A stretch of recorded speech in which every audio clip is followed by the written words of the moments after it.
নমস্কার বন্ধুরা, আইতাবে সহচরিতে আপনাদের স্বাগত। আজকে আমি পনিরের পাতুরি করে দেখাবো। এটা নিরামিষ দিনে খুব ভালো আইটেম।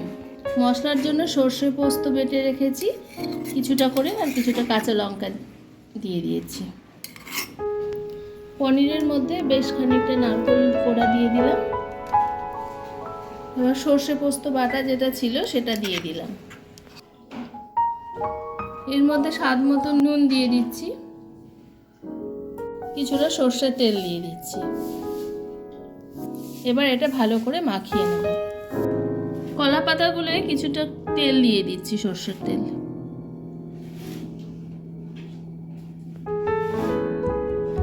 এবার এটা মাখিয়ে নিচ্ছি।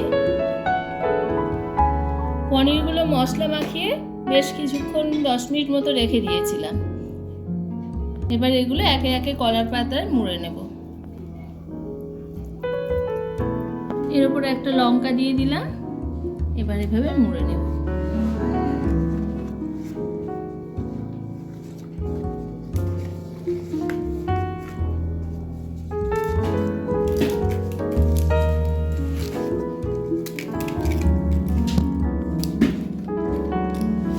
একটা সুতো দিয়ে ভালো করে এটাকে বেঁধে দেব।